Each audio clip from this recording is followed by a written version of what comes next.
लीजिए सुनिए आज की कहानी। हमें भूत देखना है।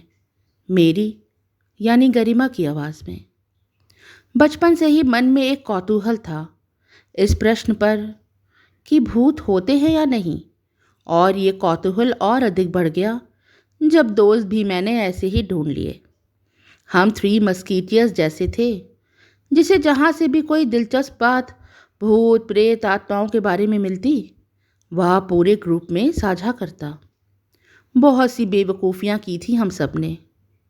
मुझे आज भी याद है वह अंधेरी रात जब हम कब्रिस्तान में छुप कर बैठे थे कि आज रात तो भूत देखे बिना जाएंगे नहीं। घर से रात को छत के रास्ते हम छिपते छिपाते आए थे। रात के 12 बजे होंगे जब हवा तेज़ होने लगी थी और सूखे पत्तों की खड़खड़ाहट से घबराकर हम भागे भागे घर पहुंचे थे। पर जोश फिर भी बरकरार था। हम में से मुकेश जरा डरपोक था। वो सबसे पहले होता था भागने वाला, पर वो कहता था कि वह सबसे समझदार है और वह खतरा जल्दी भाप जाता है। फिर हम सब एक बार और बेवकूफ़ भी बने थे। हमें एक भैया मिले थे। एक बार जब हम सब बैठे भूतों की कहानियाँ साझा कर रहे थे और वो भैया पीछे से अचानक से बोले, भूत देखना चाहते हो? तो हम सब चौंक गए थे। रवि भैया, हाँ यही कह के बुलाते थे हम उन्हें। अरे खूब पैसा खाया था उन्होंने, पर भूत छोड़ भूत के नाखून भी ना दिखा पाए थे। जब हम थोड़े बड़े हुए तो समझ गए कि रवि भैया कितनी आसानी से मन घड़ंत कहानियाँ बनाकर हमें बेवकूफ़ बना रहे थे। खैर, ये तो रही बचपन की बातें। अब हम 20 वर्ष के हो गए थे। तभी मुकेश एक रोज़ एक किताब लेकर आया। खासी नामी लेखक की थी। उन्होंने ब्राउन साहब की एक कोठी का जिक्र किया था जहां उन्होंने एक भूत या कह सकते हैं आत्मा देखी थी। एक बिल्ली का भूत। कहानी इस प्रकार कही गई थी कि उसकी झूठी होने का सवाल ही ना था। मुकेश ने सब कुछ पता भी लगा लिया था। बंगलौर में अभी भी वो ब्राउन साहब की कोठी तोड़ी नहीं गई थी, ना ही उसकी कोई मरम्मत हुई थी। हालांकि उसके आसपास की कोठियां टूटकर कब का नई जैसी हो गई, पर ये वैसी की वैसी पुरानी जर्जर। तो हम तीनों बेंगलोर जाने के लिए तैयार हो गए। अब नए ज़माने में जो यंत्र वगैरह मिलते हैं कि आत्मा अगर पास आए तो बताएंगे, वो सब तो हमारे पास थे नहीं। हाँ, मुकेश का सिक्स सेंस बहुत स्ट्रांग था। वह झट से कोई भी खतरा भाप जाता। उसमें यह शक्ति बचपन से ही थी और इसलिए हम जहाँ भी जाते उसका साथ होना अनिवार्य था। खैर, कहानी के मुताबिक ब्राउन साहब की कोठी में वह बिल्ली का भूत यही कोई शाम के 7-7:30 बजे देखा गया था। तो हमने तय किया कि सूरज ढलते ही हम वहाँ जाएंगे, जिससे कोई हमें देख ना सके। एक ढाबे पर हमने चाय नाश्ता किया। फिर उससे रात के खाने पर वापस आने की बात कहकर हमने दाल फ्राई, भिंडी और रोटी बनाने को कहा। फिर हम गाड़ी से ब्राउन साहब की कोठी की तरफ बढ़ गए। हमने यह कहानी इतनी बार पढ़ी थी कि वह कंठस्थ हो गई थी। इसमें कोई डरने की बात ही नहीं थी, सिर्फ एक बिल्ली का भूत देखना था और वापस आना था। हमने गाड़ी कोठी से थोड़ी दूरी पे खड़ी की और शाम ढलने का इंतज़ार करने लगे। आसपास की विकसित कॉलोनी के बीच वह कोठी मखमल पर टाट का पैबंद जैसा लगती थी। हम सोच रहे थे कि आखिर एक बिल्ली के भूत से डरकर क्यों किसी ने यह कोठी नहीं खरीदी। हम सब उस बिल्ली के भूत का मजाक बनाते कोठी में दाखिल हुए, पर वहाँ घुसते ही मुकेश के मुंह से निकला, होशियार, यहाँ बहुत निगेटिव फील कर रहा हूँ। उसका यह कहना था कि मानो हमारे पैर वहीं जम गए। आसपास एक अजब सी सीलन की बू। ढलती शाम में पेड़ पौधे काली परछाई से लग रहे थे। टूटी हुई दीवारों से शाम का मध्यम प्रकाश अंदर की हल्की सी छवि दिखा रहा था। सबकी हंसी रुक गई और हम सब चुपचाप कोठी के अंदर जाने लगे। ज़मीन पर लगे लकड़ी के पटरे जर्जर थे। अगर संभल के ना चला जाए तो किसी भी वक्त पैर उसमें धंस जाएगा। अब हमें वह कमरा ढूंढना था जिसमें वह बिल्ली का भूत देखा गया था।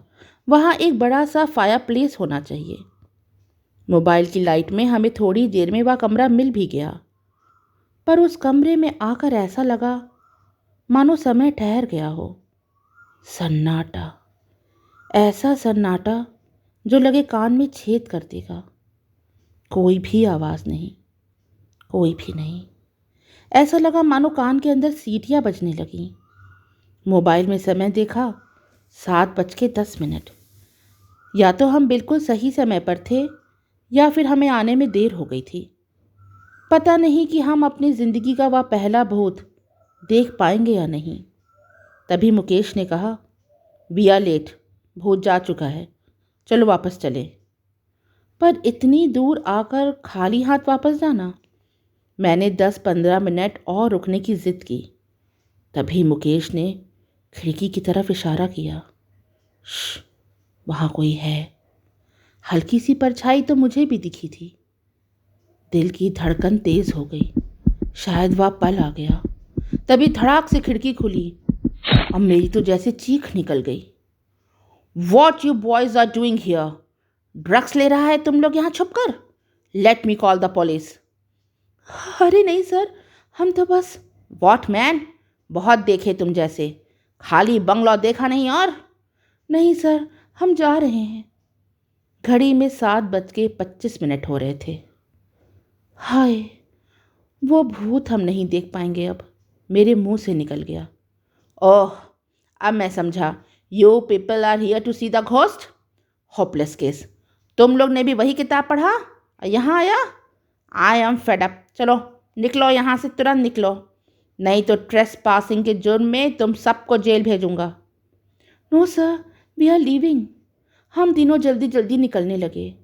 तभी मुकेश का पैर लकड़ी में फंस गया। उसकी आंखों में खौफ था। वह चीखा, हम सब उसकी तरफ दौड़े और हमारी तरफ दौड़ा वह आदमी। देखने में वह कोई अंग्रेज़ जैसा लग रहा था। उसके एक हाथ में बंदूक थी और दूसरे में डंडा।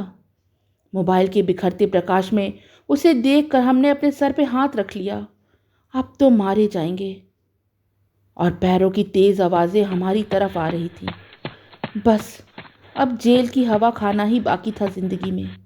वो आवाज़ तेज़ी से हमारी तरफ आ रही थी, फिर अचानक से सन्नाटा और अंधेरा। वही सन्नाटा जो पहले था। हमने सर ऊपर उठा कर देखा। जब आंखें खोली तो वहाँ कोई नहीं था। जी हाँ, कोई नहीं था। हमने मुकेश की तरफ देखा, वह बेहोश हो गया था। किसी तरह हमने उसे बाहर निकाला और कंधों का सहारा देते हुए हम भागे। इतनी तेज़ भागे जैसे बचपन में उस कब्रिस्तान से भागे थे। गाड़ी मालूम पड़ रही थी कि कितनी दूर है। जैसे तैसे हम गाड़ी में बैठे।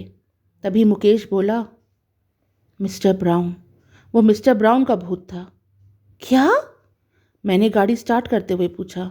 हाँ, मिस्टर ब्राउन का डिस्क्रिप्शन याद है कहानी में? मुझे अक्षर दर अक्षर याद आने लगा। सच, वो तो मिस्टर ब्राउन थे। क्या हम सब ने सच का भूत देख लिया था? फिर कोई कुछ न बोल सका। जब हम ढाबे पर पहुंचे तो ढाबे वाले ने कहा, भैया जी आपकी खातिर रुके थे, नहीं तो ढाबा कब का बंद करने का वक्त हो चुका है। क्या? मैंने मोबाइल में समय देखा। रात के 2 बज रहे थे। अब मेरे आश्चर्य की सीमा नहीं थी। मुकेश का चेहरा फक सफ़ेद और मनोज मुझे ना जाने कैसे कैसे देख रहा था। 6 घंटे थे हम उस कोठी में। पर सच, भूत दोबारा देखने की चाह अब हमेशा हमेशा के लिए पूरी हो चुकी थी। अभी आप सुन रहे थे मेरी लिखी कहानी हमें भूत देखना है। कहानी अच्छी लगी हो तो इसे लाइक करें और अपनी प्रतिक्रिया ज़रूर दें। और ऐसे ही दिलचस्प कहानी सुनने के लिए सब्सक्राइब करें मेरा चैनल। Bye for now.